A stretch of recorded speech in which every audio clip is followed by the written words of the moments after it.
ছাত্রী শ্লীলতাহানির অভিযোগে রণক্ষেত্র বনগাঁ, বাগদা রোড অবরোধ, পুলিশের লাঠিচার্জ।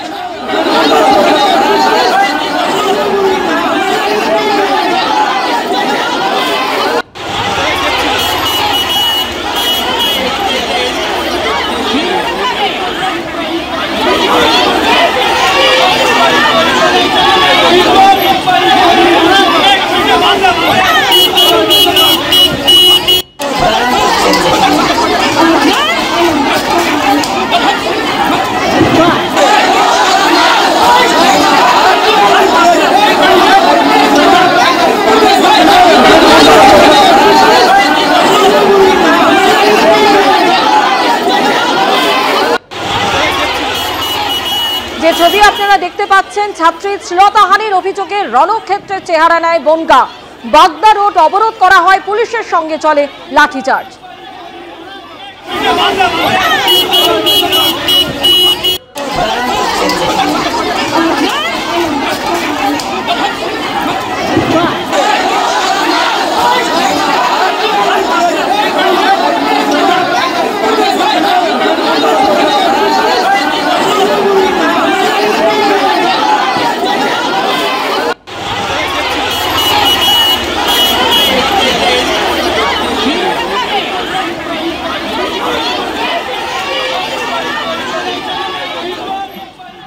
সালবেনিয়া থেকে বসিরহাট কোর্টে যাওয়ার সময় শেখ শাহজাহান মামলার সাক্ষীর গাড়িতে দুর্ঘটনা, এবং যে ঘটনায় ইতিমধ্যেই সাক্ষীর ছেলে এবং গাড়ি চালকের মৃত্যু হয়েছে। আর এই ঘটনার পর থেকেই একের পর এক অভিযোগ সামনে আসে তার পরিবারের তরফ থেকে। এই মুহূর্তে আপনাদের সামনে রেখেছি ঠিক কোন জায়গায় এই দুর্ঘটনা ঘটে। বয়ানমারী পেট্রোল পাম্প, এবং সেই পেট্রোল পাম্পের কাছেই ঘটে যায় এই ভয়াবহ দুর্ঘটনা। বসিরহাট আদালতে যখন তাদের গাড়িটি যাচ্ছিল সেই সময় দুর্ঘটনা, এবং সেই ঘটনায় ইতিমধ্যেই শেখ শাহজাহান মামলার সাক্ষীর ছেলে এবং গাড়ি চালকের মৃত্যু হয়েছে। ঘটনাস্থলে পৌঁছে গিয়েছে ফরেন্সিক দল। সরাসরি এই মুহূর্তে আমাদের সঙ্গে রয়েছেন প্রতিনিধি আবির দত্ত। আবির, কিছুক্ষণ আগেও যেটা বলছিলেন যে মারাত্মক অভিযোগ সামনে এসছে যে নিছকই দুর্ঘটনা নয়, এর পিছনে হামলার পূর্ব পরিকল্পিত হামলা চালানো হয়েছে, এই অভিযোগ সাক্ষীর পরিবার করছে। সেক্ষেত্রে ফরেন্সিক এই পরীক্ষা অত্যন্ত গুরুত্বপূর্ণ। ফরেন্সিক দল ইতিমধ্যেই ঘটনাস্থলে রয়েছে, কোন কোন দিকগুলি তারা খতিয়ে দেখছে? দেখো, একেবারেই, এবং এই যে তদন্ত শুরু করেছে পুলিশ, সেই তদন্তের প্রাথমিক পর্যায়েই তারা কিন্তু জানতে পারছেন যে এক সময় এই ভোলানাথ ঘোষ শাহজাহান শেখের অত্যন্ত ঘনিষ্ঠ ছিল। শাহজাহান শেখের বিভিন্ন ব্যবসায়িক বিষয়গুলোকে সে দেখাশোনা করত, কিন্তু যাকে বরদা বলে ডাকতো শাহজাহান শেখ, তার সঙ্গেই বিবাদ এমন জায়গায় যায় যে এই ভোলানাথ ঘোষের বাড়ি ভাঙচুরেরও অভিযোগ উঠেছিল, এবং তার পরবর্তীকালে সে এলাকা ছাড়া ছিল। এবং যেটা জানা যাচ্ছে যে তার পরবর্তীকালে শাহজাহানের বিরুদ্ধে যে একাধিক অভিযোগ সিবিআইয়ের কাছে এসে পৌঁছয়, সেই মামলাগুলোর কিন্তু অন্যতম সাক্ষী ছিল এই ভোলানাথ ঘোষ। যে ভোলানাথ ঘোষ আজকে ঠিক যে রাস্তার উপরে আমরা দাঁড়িয়ে রয়েছি, সেই রাস্তাতে দিয়েই গাড়ি করে সে যাচ্ছিল। কোথায়? সে সরবেরিয়ার দিক থেকে মালঞ্চর রাস্তা হয়ে সেই বসিরহাট কোর্টে যাচ্ছিল।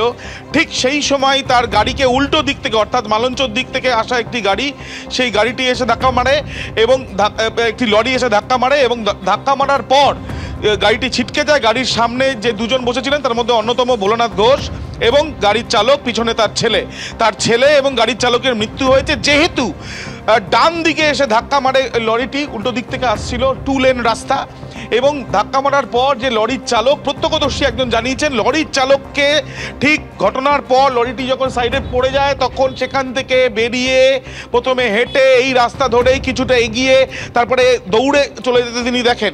সম্ভাবনা রয়েছে তারপরে সে কোনো গাড়ি বা কোনো বাইকের মাধ্যমে অন্য জায়গায় পালিয়ে যেতে পারে।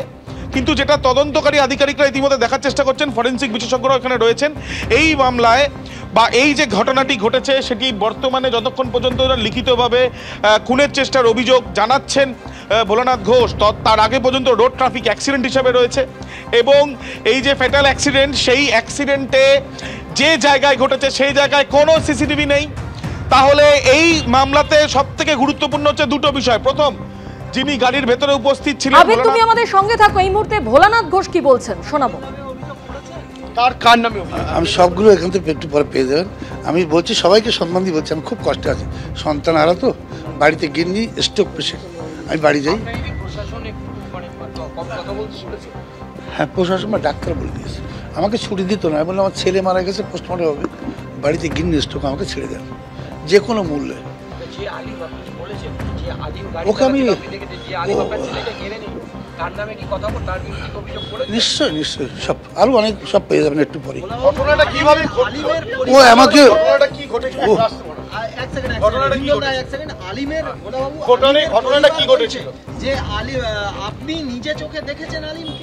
কালো সোয়েটার পরা ছিল হাফ, এইটুকু পর্যন্ত বলছি, সাইডে গাড়িটা কাজ করে সালিম। গাড়িটা কি চালাচ্ছে? আলিমে। গাড়ি আলিমই চালিয়েছে।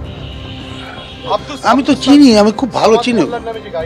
আমি তো যাইনি খান নামে গাড়ি। এই যে দুর্ঘটনাটা ঘটলো, দুর্ঘটনার পরে কি আলিম গাড়িতে করে অন্য কোনো বাইকে চলে গেছে? তখন আমার সেন্স নেই, আমি জানি না। সেন্স ছিল না তখন তো ও ওইটুকুই।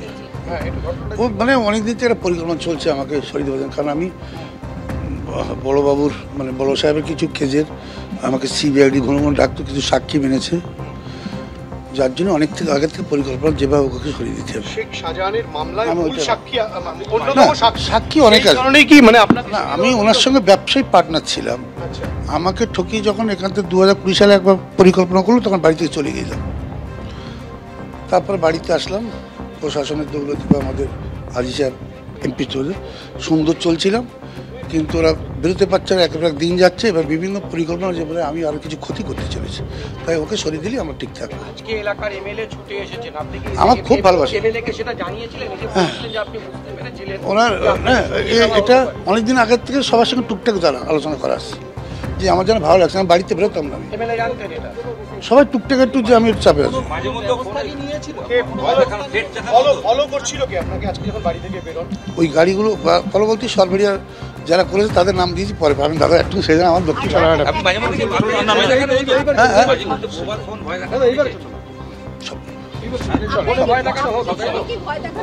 মানে শোনে না, বিভিন্ন লোক যে বিভিন্ন মারফত খবর পাঠাতো, ওনাকে সতর্কতে বলুন এইসব সব সব সব।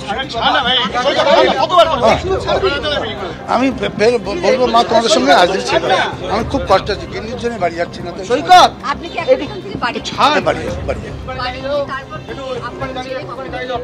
বাড়ি গিয়ে আমি একটু ফ্রেশ, একটু মাইন্ডটা একটু ফ্রি করে নিলে নিশ্চয়ই আমি সহায়তা করবো, সব সহায়তা করবো। নেজার থানার রাজবাড়ী আউটপোস্টে এসে পুলিশের কাছে বিস্তারিত অভিযোগ দায়ের করেছেন আহত ভোলানাথ ঘোষ। এবার শোনাবো প্রত্যক্ষদর্শীর কি বক্তব্য।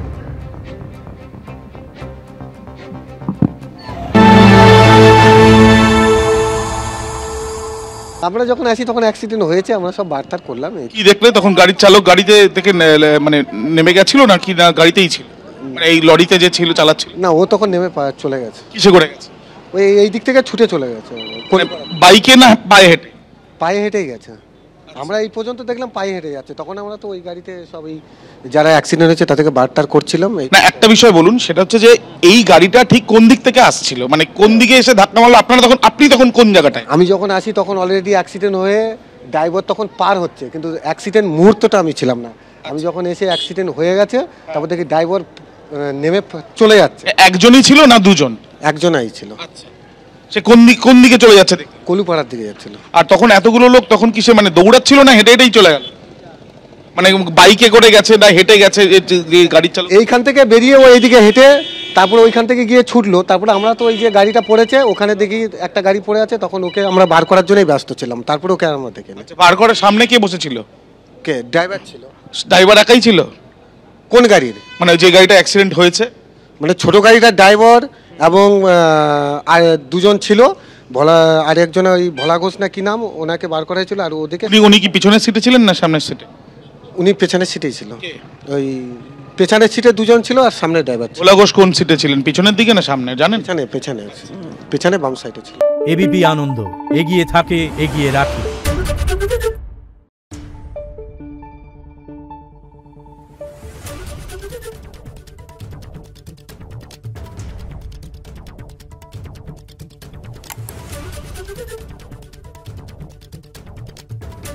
Thank you.